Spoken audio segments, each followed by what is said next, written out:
Hello, welcome everyone to another episode of the Cosmic Matrix podcast. Today, once again, with your hosts Bernhard and Laura Matzo. And it's been quite a doozy over the past few weeks, let alone the last few years. So the topic of this episode is healing from psychological warfare, because that is really what we've been in.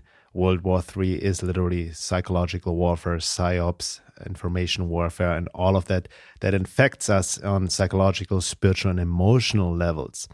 On a positive note, it seems to be like that the COVID narrative, the mandates and whatnot have eased up all over the world. I would say that's also the result of the pressure of the public of not going along with the narrative, protesting, speaking out. So that's definitely on a positive note. I feel in a way we have quote unquote won a battle. The war is not over. Obviously, there are mandates still to varying degrees all over the world, especially with the vax and all of that. And now we have the war, right? We're being distracted by the war in Ukraine, which we have talked about in the last episode. But some of the topics we would like to get into this episode is, in light of healing from psychological warfare. Because here's the thing, we have talked about this before, about this trauma installment program, right? It started out 2 years ago with 2 weeks of flattening the curve to flatten the curve. And now here we are 2 years later. So that has definitely taken a toll on all of us. And most of us, we suppress it with everything that's been going on. Many of us, we are emotionally overwhelmed, psychologically, spiritually, with everything that's happening on the world on multidimensional levels, relationship interruptions, friendships, family, moving, losing jobs and all of that. So we all are traumatized to varying degrees. And trauma is like a deeper wound that happened because of this constant gaslighting, changing the story, and really being manipulated on psychological levels that has deep impact, especially for children and adults to varying degrees. So one of the topics we'd like to talk about is about trauma for generations to come, how to cope with that, because we need to really embark on a deeper healing journey. And on a positive note, I would say this is also an opportunity to really come in alignment with who we truly are, to focus on what truly matters. As I've said many times before, with all this attempted enslavement and medical tyranny, globalist agenda that's happening right now and is becoming more obvious, there is also an awakening happening. And we've seen this a lot in our courses with people we have talked to that have contacted us in our everyday lives, that it did trigger an awakening. There isn't a quote-unquote awakening happening. People start to ask deeper questions, not only about the world, but about their own lives. It forces us to focus on what truly matters. And yes, we can always point out what's wrong, and we need to be aware of the agenda, but it's also an opportunity to create a new world, to align with the time of transition and really come in line with something deep with us, with the true essence, our divine essence, so to speak, our divine deeper purpose aligning with divine will. So that's an opportunity, but we need to step up to the plate and do the work as well. So there's a lot of lessons we will be looking into. We're looking up also some of the Pfizer documents that have come out with all the horrendous side effects of the vaccine, but somehow it's being pushed aside. Why? Because also people are distracted by the war in Ukraine, which we have again talked about last episode. We'll also be looking into economic issues, how the inflation right now is hitting the US and probably worldwide as well, and how to cope with that. More also in light of our internal alignment. We also then look deeper into really psychological health, spiritual health, and emotional health, and really how to cope with the times we're in right now, because we are in a war. Again, this is a spiritual warfare on multidimensional levels. And obviously, or not obviously, but we'll also be looking into some astrological transits, because we are actually starting a new season, the astrological new year that starts with Aries. When does Aries start? March 20th. March 20th, which is today at the recording of the podcast, and it will be released either today or tomorrow. And also, I came across a very interesting research paper about the corona vaccine from a spiritual perspective, consequences on soul and spirit and life after death, which is kind of like a continuation of an article I wrote last year about the metaphysical effects of the COVID vaccine. So a lot to dive into. And where shall we start with? Yeah, so where should we start with? I think basically the theme of this podcast is healing from psychological warfare. So I personally obviously don't trust anything the government is going to do from this point forward ever again. But we are getting a bit, some places, many places, the mandates are lifting, the masks are lifting.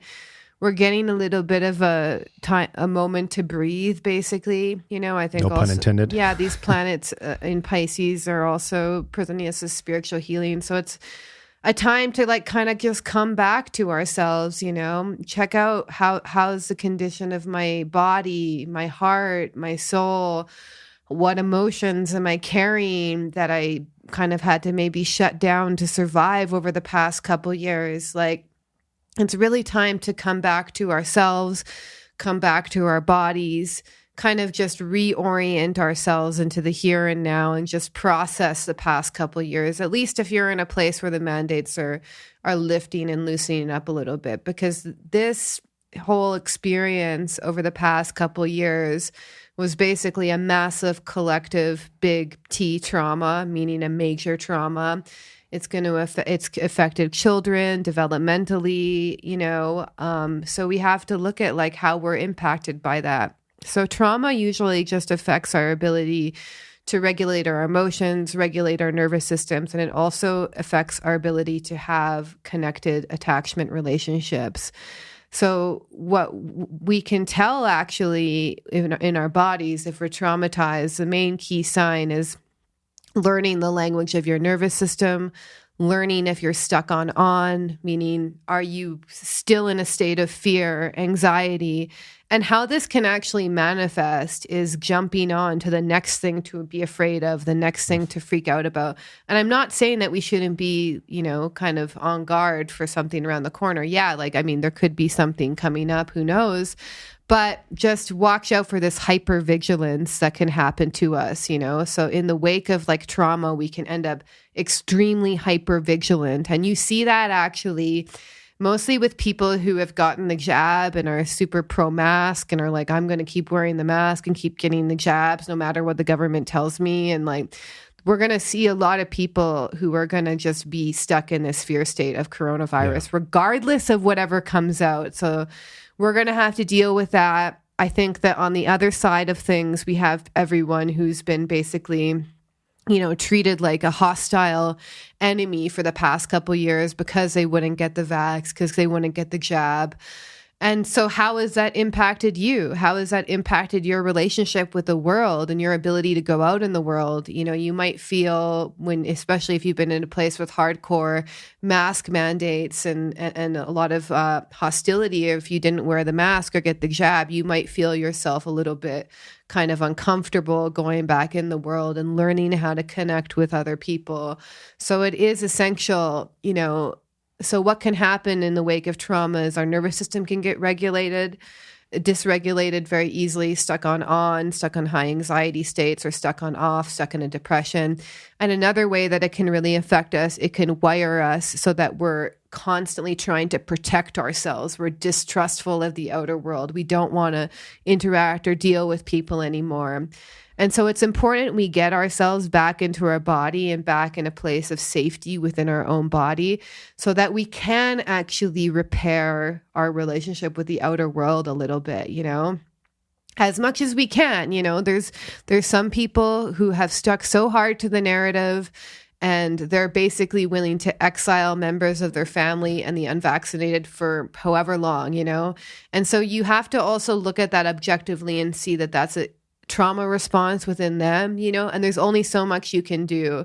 But I think it's really important that we understand that our bodies will carry the impact of the past couple years. And there might be a little, like, as we get time to breathe, we might need to process any of the emotions that we had to suppress to survive. So this is really a time of healing, of taking a reset of your body, especially when the sun moves into Aries, which is a new astrological year, you know, and really just come together again, actually, and get, like, you know, there's I think with the inflation thing, we can get really stuck into survival mode and fear about what's going to happen. Yeah. And I'm not downplaying the fact that might impact people and will most likely impact all of us in some way, But at the same time, that survival mode can be actually a trauma response that can also limit our ability to create something new, limit our ability to really heal, So it has a purpose, but it also can be a trauma response in response to the kind of energies and stress we've carried in the past couple of years. Yeah, so like you just mentioned, this is really important to understand, even though things may have quote unquote eased up in light of the lockdowns or the mandates and the masks, and the narrative always says, trust the science is settled, but apparently it's not settled. Obviously, we're being lied to by the church of scientism. As I always say, if we would apply true critical thinking with true common sense and true science, the COVID narrative would fall apart in 5 minutes. But we're dealing, as we mentioned, what has happened over the past couple of years is going to affect us personally and others for generations to come. And this is not an exaggeration. If you really understand how the matrix works, how they manipulate people in creating trauma for entry points, from the cult perspective, for other forces to come over and take them over, or people who are traumatized are stuck in fear, are way easier to be controlled. And we see this even nowadays, as Laura just mentioned. Even though it's been now proven the masks don't do anything, it's been lifted, people still wear them in this fear state. So, you may get irritated by people who still wear masks and all of that and get angry at them and all of that. But it doesn't do any good because, as Laura just mentioned, they are extremely not only conditioned and programmed, but in a fear trauma state, which they cannot just get out of. Right, so that it affects people with 8 billion people in the world differently, depending on various issues and whatnot. But it's really important that we take care of ourselves on all levels, emotionally, psychologically, spiritually, to really heal our trauma. Many of us, we also affected unconsciously by the energies, by the environmental consciousness. A lot of us maybe have suppressed emotions, just to go by, so to speak. So we really need to come to a more grounded understanding. Or embodiment, basically. And also important to note, really to understand, the matrix frequency is fear. It's based on fear.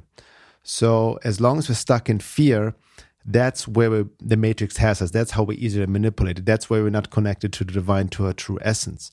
And it's not about suppressing fear. It's more like really understanding where it's coming from and kind of working through it, almost facing the fear. And once you face it, you realize, you let it flow through you, that there's nothing to be afraid of. But what we're bombarded now with is be it the fear of the virus back in the days, or now fear of war, maybe World War III with Ukraine, and many other fears, or economic fears, inflation, food shortage, supply chain shortages, all of that. And you have to understand, that's how the matrix works through us and manifests reality through us. If we just feed the fear and kind of get into this reptilian brain survival mind state of just trying to survive, basically. And again, it's not about just imagining figures of light and just not doing anything. Yeah, we all need to prepare on various levels, but it's really important not to feed this fear, because that's really the foundation of the matrix. And, we can only work through this fear if we face ourselves or, become more grounded on an emotional, psychological, and spiritual level. Yeah, and how do we do that? Because it's really important to understand with nervous system regulation that having a high state of fear is an example of being stuck on. So you don't want to just be it basically, a well-regulated nervous system will be able to handle higher levels of stress without getting stuck there. Mm-hmm. And I think that's the point, is that fear is a natural emotion. We all feel it. But do you get stuck in that state? And also, do you get stuck in that state in inappropriate experiences as well? So fear has a healthy function within ourselves. It shows us that we're in the presence of danger. but we live in this like super high anxiety culture. It's also, we have to look at like what we orient towards, whether it's news, meaning like what we put our awareness on and what that creates in our body. So if you tend to get stuck in fear, it's really important you use down regulating, meaning parasympathetic, calming things for your nervous system. So like yin yoga, or I guess any form of yoga, meditation, stuff like that, And then if you tend to get stuck in depression, meaning just feeling checked out, low energy, just not able to focus, you actually need to use up-regulating things. So, going for a walk or just getting outside or something just that kind of gives you life force. So, getting stuck in fear actually is probably the most common trauma response that you can find. And it's really important too to like assess if you can get your logical, rational brain online, which is what a lot of mindfulness techniques do and a lot of, other therapeutic techniques, and just observe your fear from that witness state. You're getting out of that amygdala fight or flight response. So you want to just kind of use your brain to like notice, it's really important, when we're dealing with traumatic situations, to track the state of your nervous system throughout the day so that you don't ever get, so anxious and so, activated that you get stuck there, So when we're scrolling through Twitter or Facebook or whatever, and we're just getting exposed to more and more bad news and more conflict or whatever, we can actually end up in a freeze state if we're not paying attention to our nervous system and whether or not that feels good for our body, So, and also finding safety in the body is a lot of us are actually getting so hooked on the news and stuff is because we want to check out of our body. But then what happens is by scrolling through the news and just getting exposed to more conflict, more bad news, more just division and polarization, it actually increases the activation of our nervous system and actually makes things worse. So really developing a relationship with your body and coming back to our body is really key, and just doing little exercises is like, what kind of somatic gesture makes you feel grounded and safe? For me, I literally just put my hand on my heart and my hand on my belly before I do every meditation, and I do a check-in with my body. Like, how's my heart feeling today? What kind of energy, what kind of emotion am I feeling there? How do I experience that emotion in my body? Like, somatic work is not something that you just do in like a course like ours or whatever, and then you forget it. It's about developing a relationship with your consciousness and your body and tracking your internal experience so that you are conscious of your internal experience. Is this can we also like interpret this in light of, because of what you just shared also reminds me of the two ways to approach it, the bottom up and the top down approach. Yeah. So right. Bottom up is like, that's a lot of somatic work. You're processing the experiences in your body to completion. That's the whole thing, is like learn, and even just just somatic meditation, body scanning stuff, that's a bottom up approach. But then top down is actually using your mindset, using your thinking brain to actually also affect the body. So if you're someone who tends to be very mental, like you have to understand that the thoughts actually will create more emotions that will be stored in your body. Right. And then also based on what is stored in your body, that will also create your mindset as well. So you want to, I mean, we work with both approaches in our course because I find they're both useful. So if you're someone who actually tends to get into a lot of negative thought spirals, the first thing I would do, like I know for myself, when I get into really negative patterns of thinking, that I need to do yoga and meditation, and I need to clear out some of the garbage in my body, basically. Yeah. And that's what works for me. But if that's not working, if I do yoga and meditation and I can feel my body's like loose and open, and I feel, I don't feel like a lot of like stagnant energy in my body, but my mind is still going in a pattern of negative thinking, in that case, what I do is I actually replace thoughts. Like if I'm going off on a tangent of a thought that's not useful, like over analyzing something that I could just let go, I actually incorporate mindset techniques. So like, what can I focus on that brings me life? This is orientation, right? Like what you orient to in your environment, whether it's your screen, whether it's a thought, whether it's a person, all of that creates your internal experience. And most people are just caught in a constant kind of trauma loop where they don't feel good. They orient to things that don't make them feel good. It makes them feel worse. They check out more, so it's like this endless cycle. So we want to that's really bringing to consciousness your mindset, is like, what am I focusing on?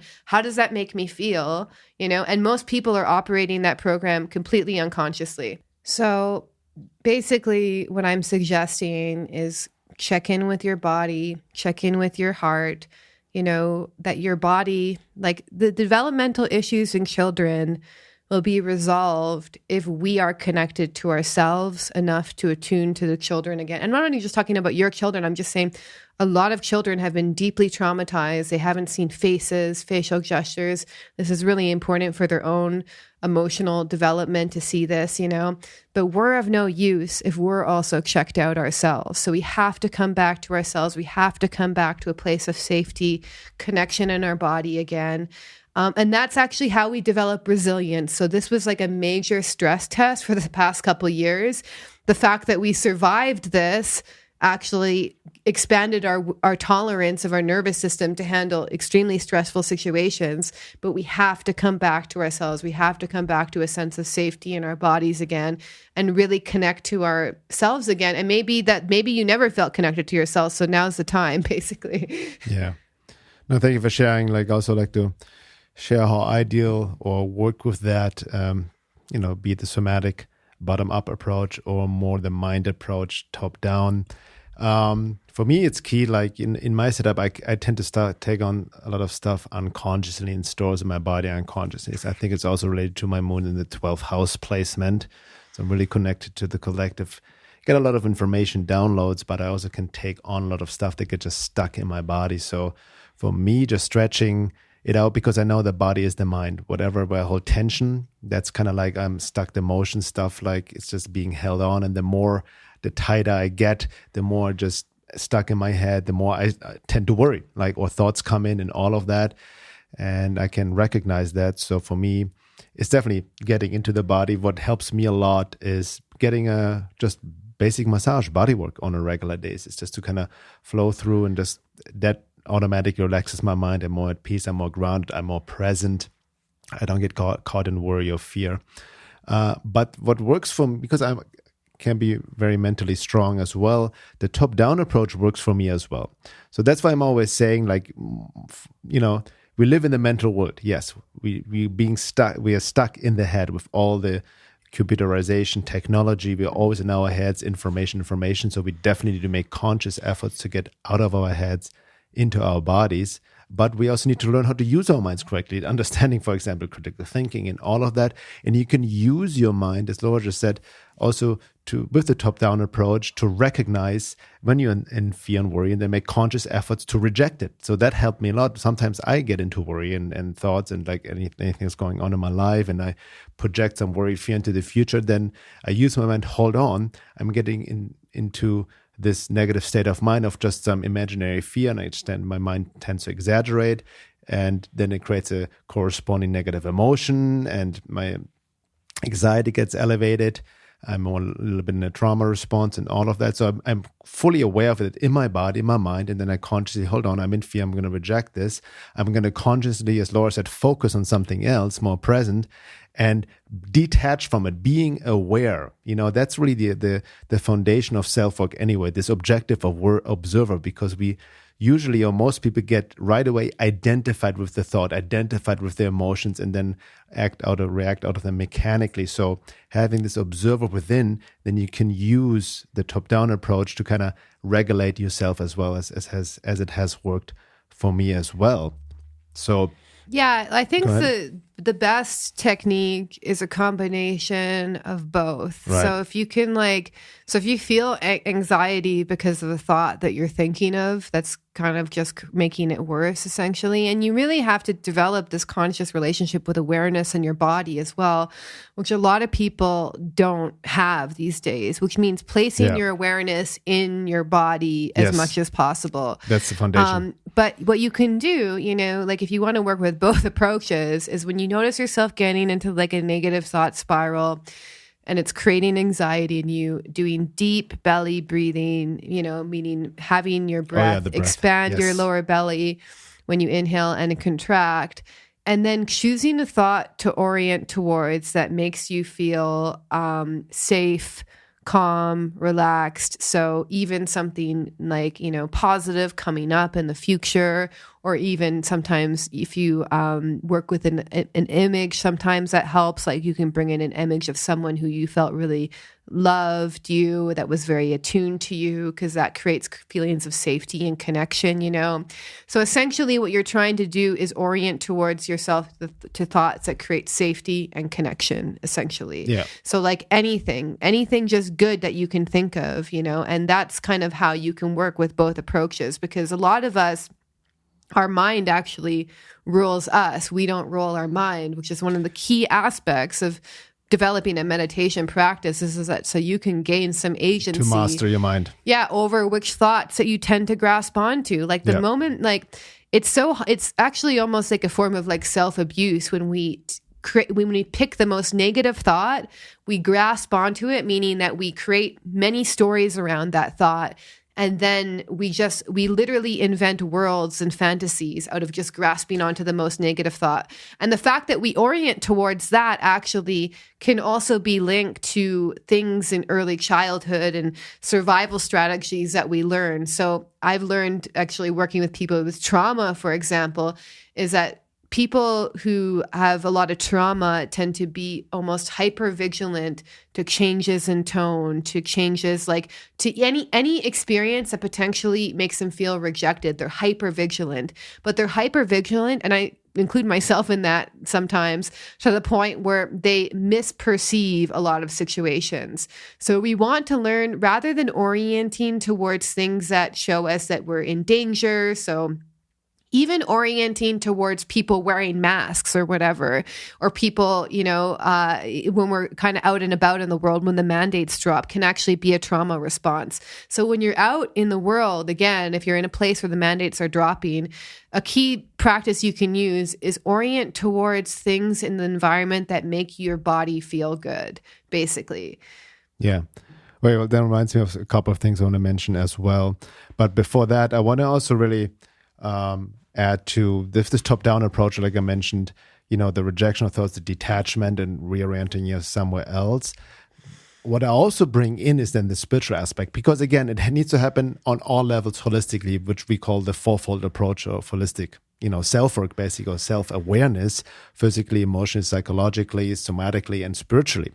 So from the top-down approach, and I also like when I notice myself getting into anxiety, worry, fear, kind of like overriding my nervous system, besides also approaching it somatically, what helps me then is also get into prayer. So that has been also my, and getting to prayer can be anywhere, like be it in traffic, out there, out and about, anytime when I make a conscious aspiration to the divine, of calling down the divine force, like based on, as listeners maybe know, I'm very deep into Sri Aurobindo's work of integral yoga, of connecting to the divine force, bringing the divine force down, putting all my faith in this sincere surrender to the divine. And what happens if I do this really sincerely, in that sense, then a certain peace comes above me. And like I almost sense the response of the divine. There's a peace I can trust. Okay, I need to have this deeper trust and faith and get out of this fear frequency, because the fear frequency also attracts all kinds of hostile forces that kind of feed off of that, and kind of it comes a self-defeating loop, so to speak. That's, like I said, the matrix is based on. But we have this sincere aspiration to the divine, to God, and that in any shape or form that works for you. I'm not talking about specifically some religious dogmatic approach of some God out in the sky, because ultimately the divine is within. I also then tend to focus on my heart. The psychic being, the soul, is located, as most esoteric traditions have also taught, right behind the heart. But this conscious prayer of connecting with the higher force, with the divine, really helps me, I've noticed, to calm my nervous system, to come more grounded, and I'm being more guided on a deeper level, so to speak. So it's really, all these approaches need to happen simultaneously in a way, or at different times for different purposes. The internal bottom-up approach, the top-down approach, emotionally, psychologically, and somatically. But what I wanted to add, what you just mentioned, it's really important as well. There's a difference between mechanical suffering and conscious suffering. And many of us, as Adyashanti talked about, Gurdjieff, many and other masters tell us that many of us, we are addicted to suffering. There's unnecessary suffering, so to speak, especially when we get into these fear thoughts and make up scenarios. So we suffer unnecessarily, in a sense, because we're getting caught up in our own illusions and our own samsara, right?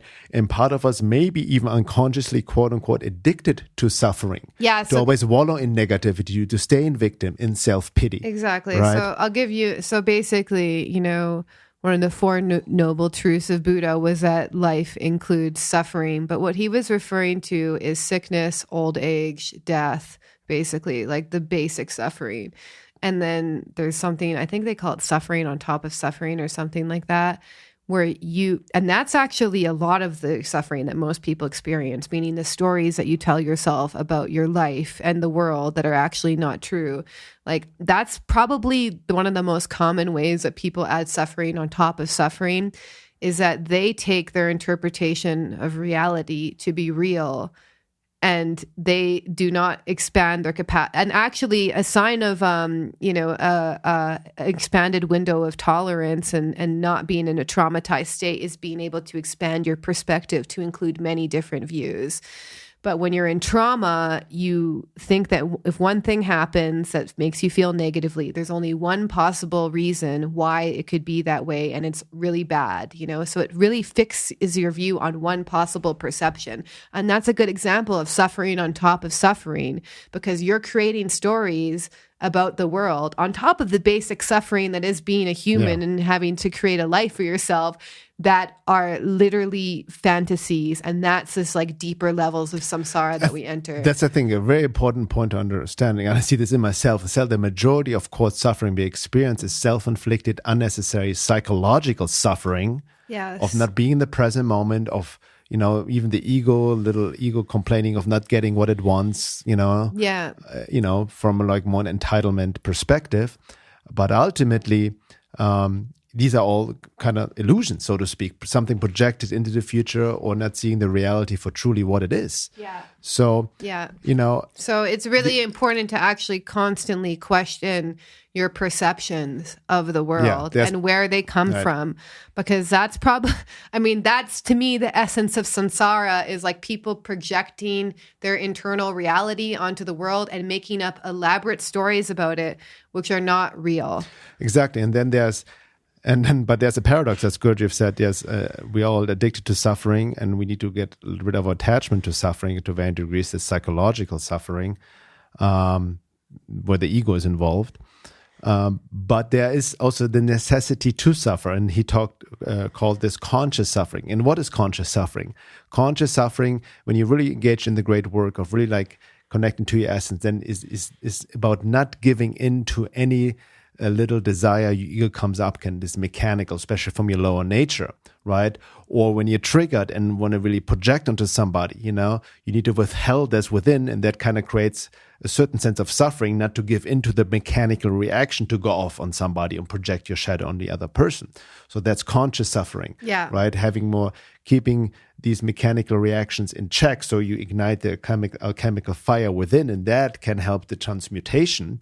It's also in Jungian psychology, called it about holding the tension of opposites, between opposites, right? What's her name again? Marianne Woodman. Marianne Woodman, exactly. So that's where my quote-unquote conscious suffering comes in, where you just don't give in to your mechanical reactions. Yeah, so I'm going to touch on the astrology if that's okay. Yeah. And just kind of talk about what the kind of themes we're going to be dealing with for the next couple weeks and beyond.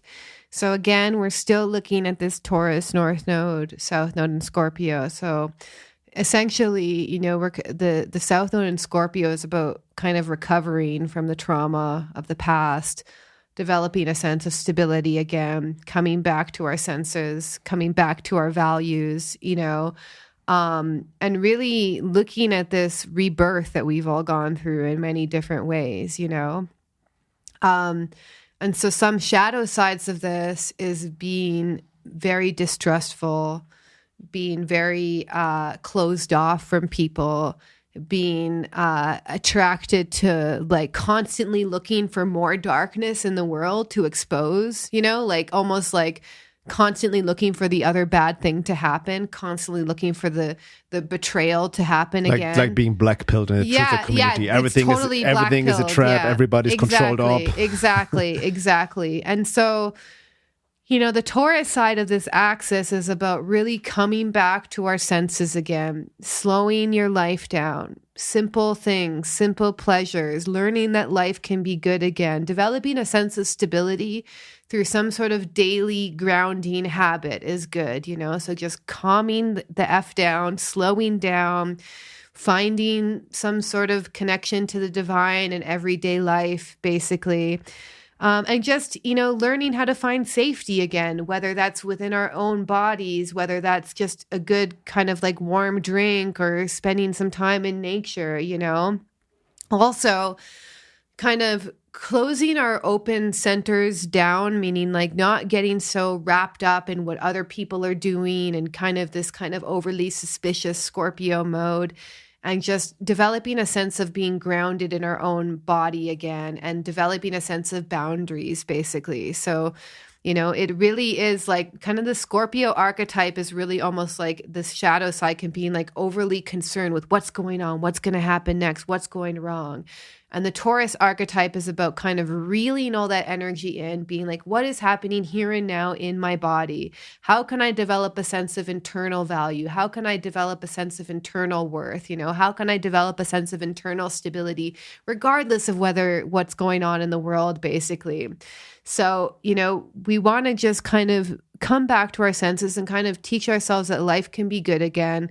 I do think we're going to get a breath of fresh air. We do have some nice transits going on as well, because the sun is entering Aries today, actually, when we record this podcast. So it'll be in Aries by the time we release this. So we're at the start of a new astrological year, but it's also the time where whatever seeds we planted in fall will start to show themselves, basically. So it is a good time to kind of start new projects. Like think about like, where do I want to go from here? What do I want to build in the next year? We have this really great opportunity. Like people are losing faith in all of these mainstream institutions. And if you're an entrepreneur, like now is the time to actually start that new project. Yeah, that's very well said. I think I wanted to inject this because it's really important with this looming. There's a lot of fear frequency. It's palpable, right? With the war in Ukraine, what's happening? Oh my God, the gas price, the economic meltdown, inflation, like I mentioned before, food shortages. Yeah, might be something to it, but don't get caught in this materialistic linear time of view of reality, right? Like Laura just said, use the energy right now, this spring, to also focus on what you want to create and plant seeds and counteract the negative narrative. Yes. I'm not implying to take the new age pill and just think positive thoughts and all of a sudden everything will change. No, it takes internal work, deeper work, mostly on a subconscious level, right? So we need to also clear out everything that's in the way, our shadow traumas, what we just talked about, to come to a deep alignment with the divine will. But we have creative power, right, to really create a world that is not based on lies, that's not based on suffering, that that can transcend it all. And that's what this deeper time of transition is all about. Yeah. So really, like you just mentioned, especially for entrepreneurs, don't feed this black pill, so to speak. Hopelessness, what's happening right now, or get into this frenzy survival reptilian brain of just like hoarding, oh my God, I need to prepare for the end of the world. No, be a warrior. Like, align with your higher nature and realize your creative potential and most importantly, be inspired by it. Yes. I think that's the most important what's missing. Not only creative potential, but be excited and inspired of the possibilities ahead. But you cannot see that or get into it if you're distracted always by the news, by all the negativity out there. Yes, let's stay aware of it, be discerning and whatnot.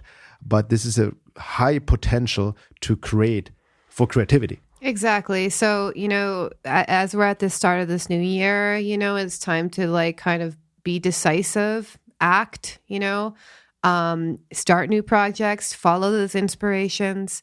And the shadow side would be actually being impulsive or anger issues or even blocked access to the will. So if you're not kind of feeling this fiery energy, well, you might be going through some transits that actually kind of supersede that for starters, but that could be that could basically if you're not feeling this kind of rush of energy of the spring, it's because you're probably exhausted and you need to take time to retreat, take care of your body, good time to detox, like just pressing the reset button and starting all over again. So a lot of March, we had this like Pisces energy that was very kind of cloudy and mystical. And maybe a lot of us were kind of feeling just confused or lack of clarity. But April is going to be pretty fiery and we're going to have the sense of forward momentum and we can get things back on track. So use that wisely. Get back taking care of your body, get back working out or whatever you need to do that you kind of broke from the past couple of years because you were too overwhelmed. Like now's the time because the first half of the month, Sun, Mercury, Venus, Chiron, and for a few days, the moon will all be in Aries. So, it's time to kind of break free from this kind of intense past 12 months we had. There may be also wounds to the self, maybe wounds to expressing ourselves in the world that may need to be healed with Chiron there as well. Wounds about who we are. Maybe we don't feel safe expressing ourselves because the world has been so hostile for the past couple of years. So really taking care of yourself, getting really clear what you want to do, this is a new phase, new cycle. So now's the time to create.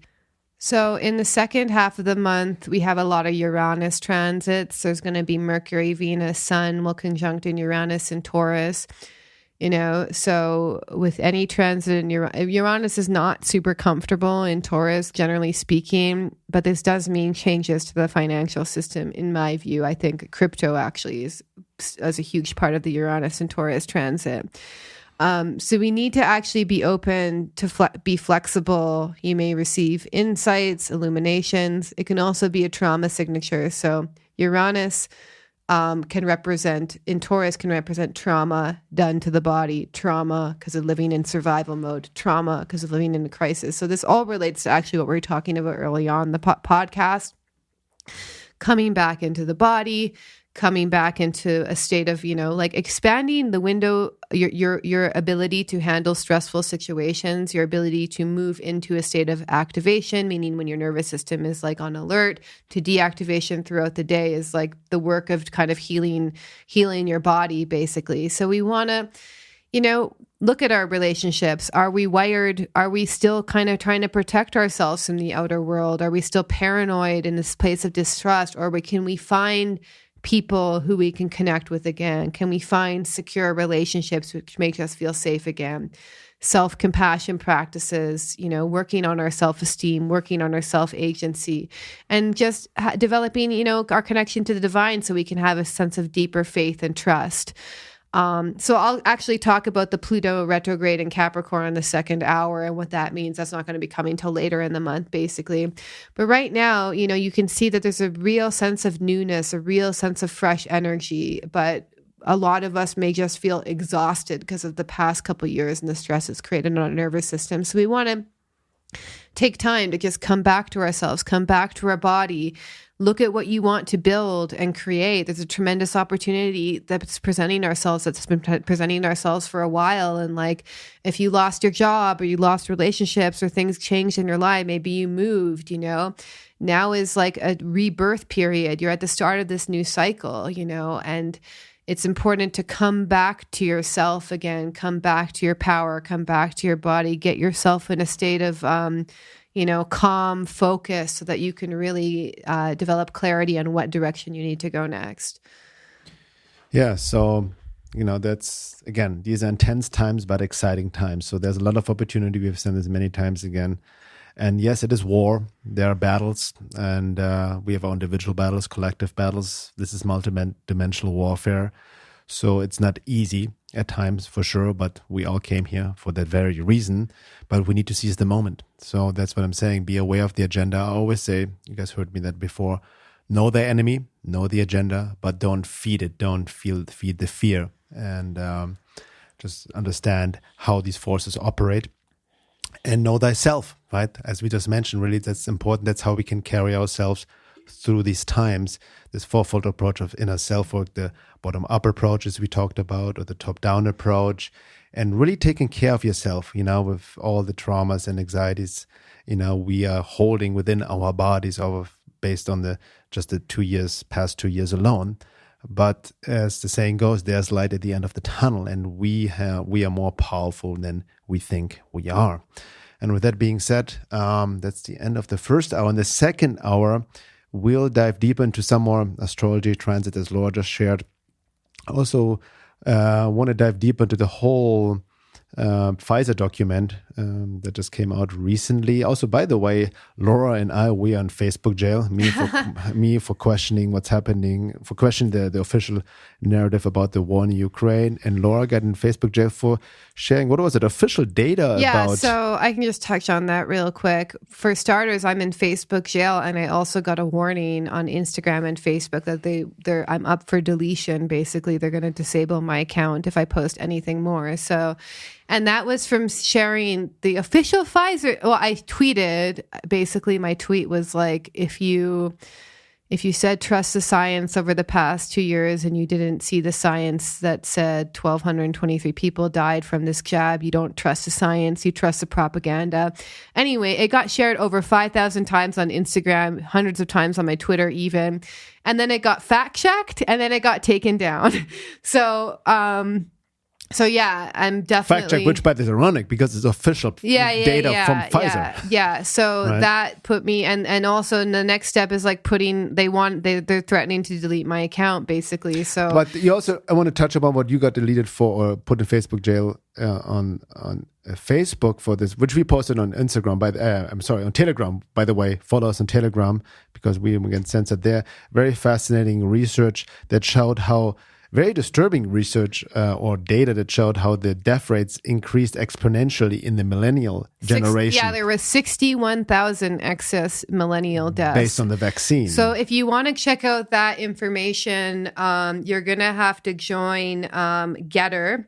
I think that's, whose platform is that? Is that the Trump platform? I forget, but his name is Edward Dowd, Dowd. So he's been posting data that he actually gets put into Twitter jail for posting. So if you want to get that information, and we have posted on Telegram, right? Yeah, it's also on Telegram. You can look it up there. He was also on both. I think he was on War Room, and he was also on Alex Jones talking about this data. He's been multiple places speaking about this data, but basically, there was a 61,000 excess millennial deaths in the later half of 2021 when they introduced the mandate. So, it's really effed up. And it's even more effed up that I'm getting my account up for deletion for sharing official data. So whatever, that's just another. I mean, these are part of the institutions that are dying, though. I can't even speak my mind on any of these platforms anymore without, and I just get reported, I get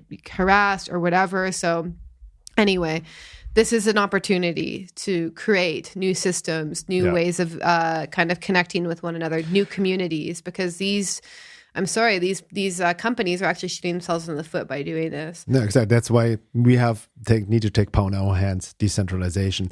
And speaking on that now, that's why we also have the second hour of the podcast, which is not hosted on any of the major big techs, even none of the major podcast